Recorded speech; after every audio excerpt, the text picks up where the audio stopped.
So it's great to speak today with Hugh Roberts, CEO at SweetSpot. Hugh, how are you doing? I'm good, thank you, Gary. A bit wet here in Weybridge, but I haven't been out on the bike yet, and it doesn't look like I'm going to for the next hour or two. But oh, really? It's going to brighten up later, hopefully. Possibly. Never mind, never mind. So maybe as a starter, if you can give us a bit of a background to you, tell us a little bit about you and your background, and also I think it'd be great to hear obviously about the cycling events that SweetSpot operates.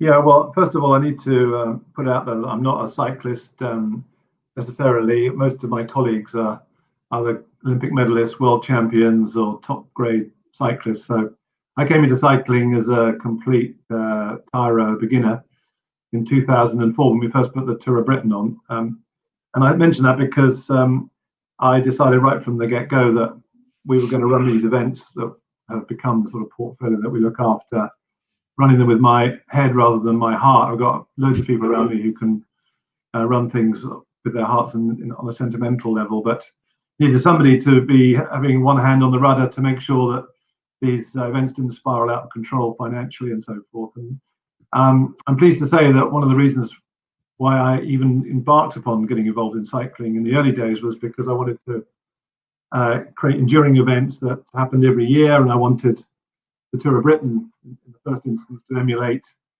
events like the Open Golf Championship or Wimbledon, or for that matter Henley, where they're not reliant on a title sponsor and you don't have to be beholden to a marketing director or a sponsorship manager of a brand for the existence of the races in this case, because I didn't feel that was a particularly sustainable model, and I felt that I owed that to the cycling public to make sure these races happened every year. And funny enough, I've just come up with a conversation explaining to somebody else that we needed to make sure that if we did in this case, we were talking about a new event coming up, that unless it was properly underwritten and properly structured in such a way that the event would happen without a title sponsor being involved, that would be the only way we would do it. And when the Tour of Britain started to really run properly, and I could see that there was some potential to expand the race, make it longer, bring in live television coverage,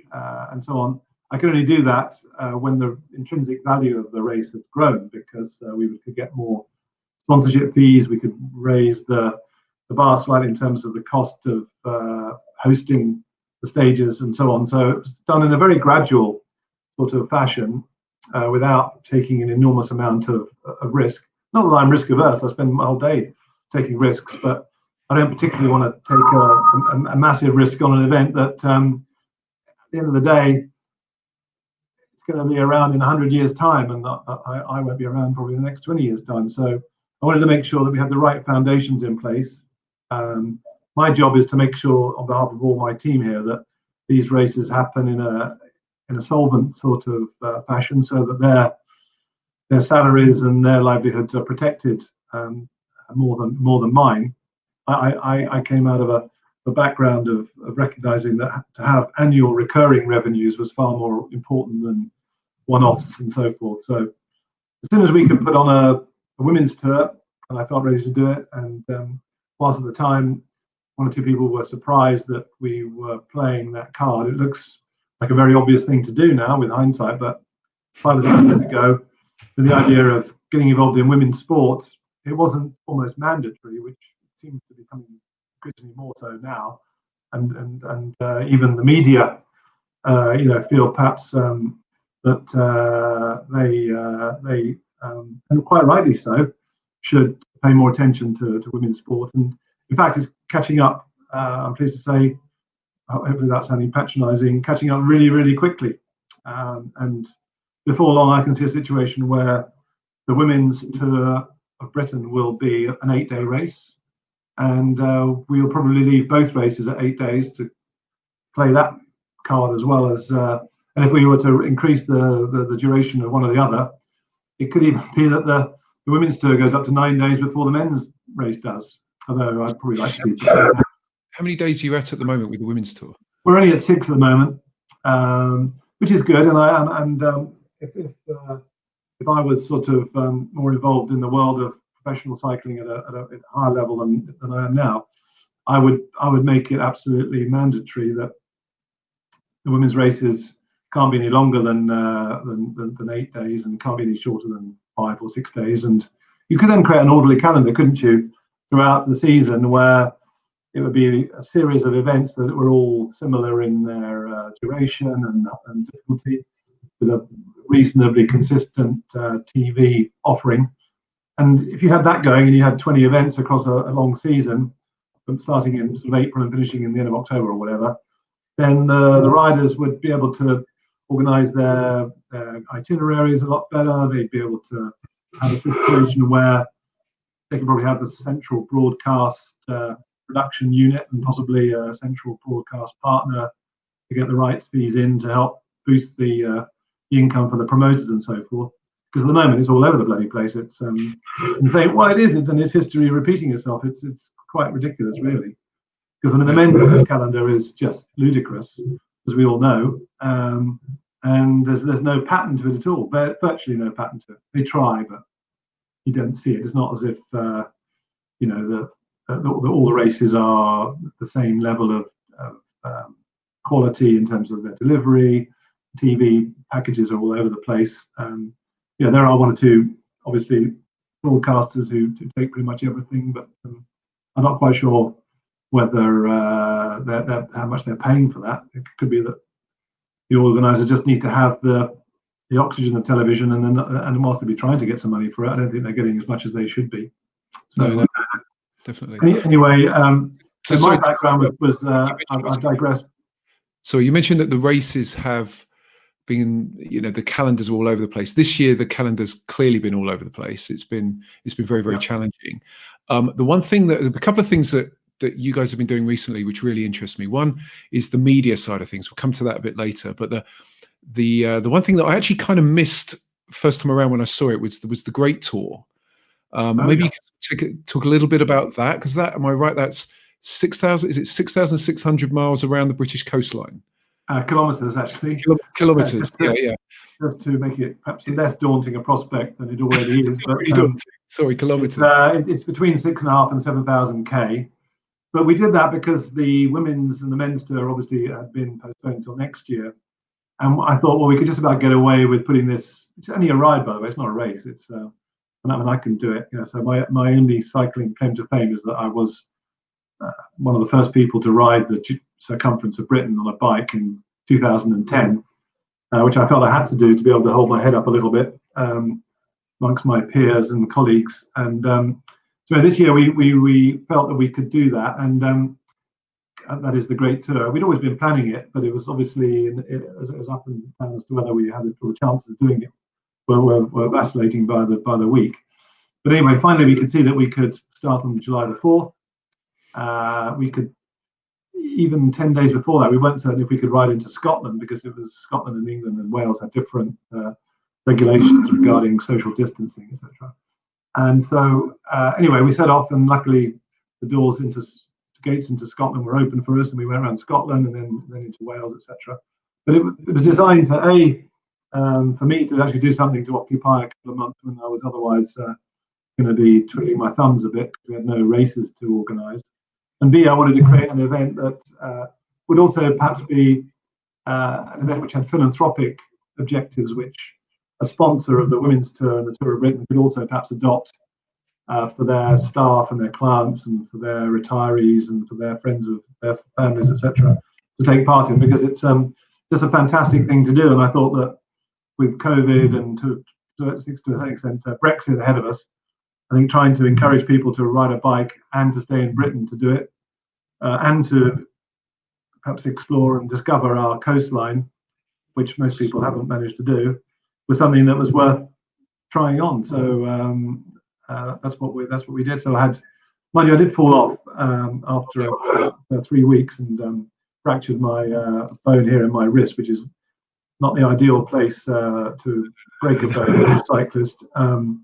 So that sort of slightly curtailed my activities. But I joined up again and got back on, and luckily I was able to join when the weather really picked up, which was towards the latter part of the ride.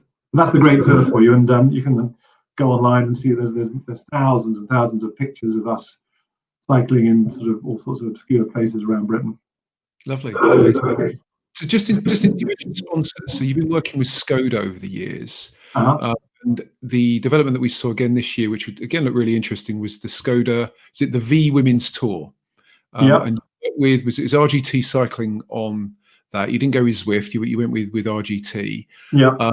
So maybe if you could give us a little bit of a background as to how that event came about, why you worked with RGT specifically rather than Zwift, and also do you see it as a growth area going forwards? And I suppose linked with that is, sorry, lots of questions I'm throwing at you, but linked with that would be the broadcasting of virtual events. Given that obviously you've got broadcasting experience within real world cycling events, it's fascinating, to see that you're looking and exploring in that space as well in a broadcast context.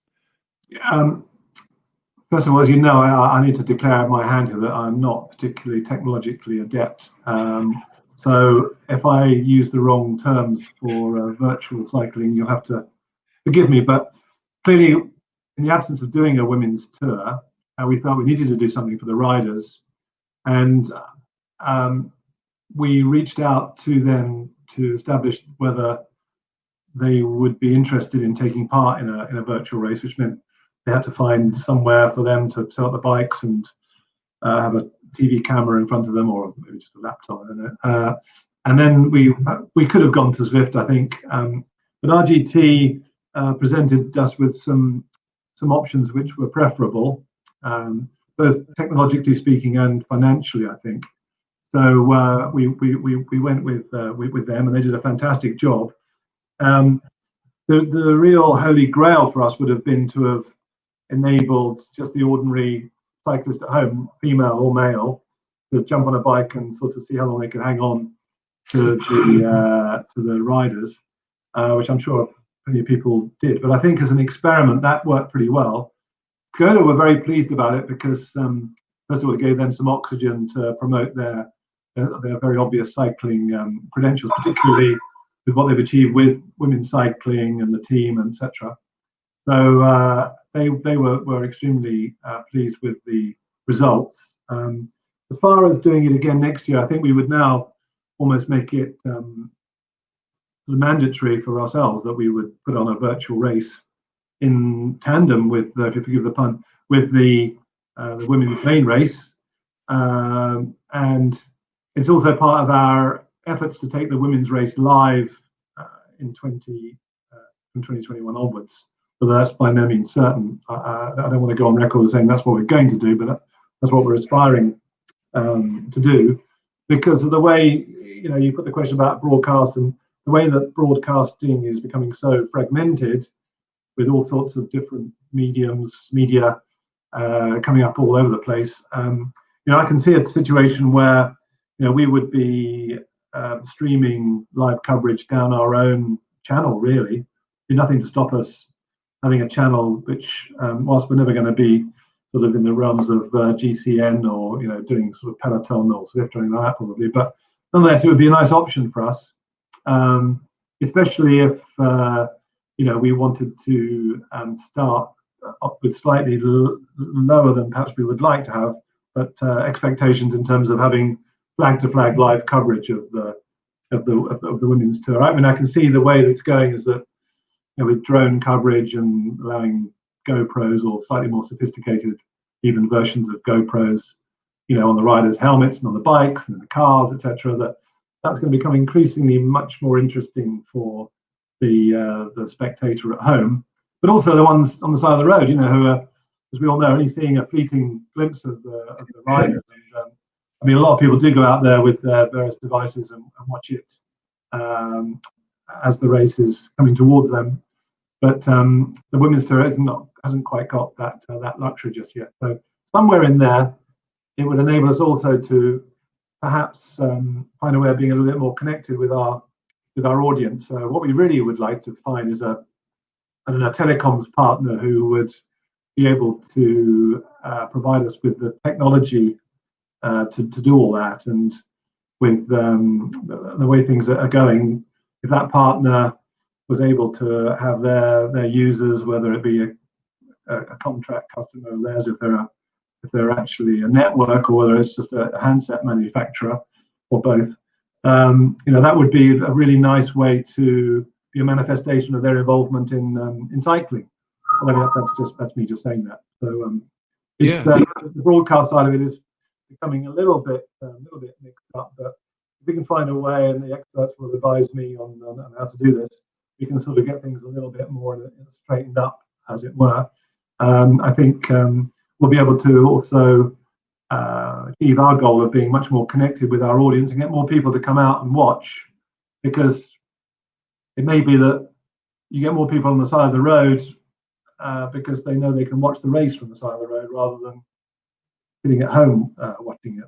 Although hundreds of thousands come out in their droves, and it never ceases to amaze me the number of cyclists who manage to ride to some of these really obscure and remote hilltop finishes, and King of the Mountains or Queen of the Mountains, and the weather might not be particularly clement, but they're still there. It's absolutely astonishing. Yeah, no, absolutely. You mentioned your own channel there, and I suppose that links quite nicely with the final question, really, which is about your in-house media arm. So you sort of teased it a bit in your last release. So I don't know whether there's something you can shine a little bit of light on in terms of. Yeah, well, it's quite a sensitive subject, but what I can say is that we felt that it was about time that we did take a little bit more ownership of our, and it's a horrible cliche, but the narrative, literally, actually, as regarding the way that the script for the races is delivered, and how much more we need to perhaps to work with our stakeholders and sponsors to make it more interesting for them, and to encourage various initiatives they could be working on, whether they be to do with cycling tourism, or getting more people to cycle to work or to school by building cycling lanes, etc. I mean, if we can shine a light, make those and amplify those breakthroughs a little bit more, because we might be the only avenue for them to do that. I mean, is building a cycle lane into somewhere in the southwest of England going to be on national news? Probably not. But if we're filming the Tour of Britain, and we can segue into showing, either perhaps ideally the riders going up a cycle way, but if not, at least showing the outside world what that particular stakeholder is achieving, or what they're trying to achieve, then we're going to help them, aren't we? And we're going to assist with the development of cycling, which we feel we are and want to do. Yeah, fascinating. Well, I just want to thank you ever so much for your time. It's been great to hear about your plans. I'm guessing obviously we'll be hearing a bit more soon when you can be a bit more official with things. But yeah, in the meantime, wish you all the best for all of your races: Tour of Britain, Tour Series, Women's Tour, and of course the Great Tour as well. All the best, and thanks very much again for your time. Much appreciated. That's right, Gary, and feel free to call me up whenever you're short of a story, because there'll always be something happening here. I'm sure they will. Sure. Every day throws up something new. Absolutely. Well, thanks again. Really appreciate it. And then we've got Cavendish behind us, who is he may well be. I don't know whether he's angling for a better deal from his team or what, but you need a new team for him now, don't you? That's the thing. If you can do that, you need to set up a new team for him now. Well, yeah, that's an idea.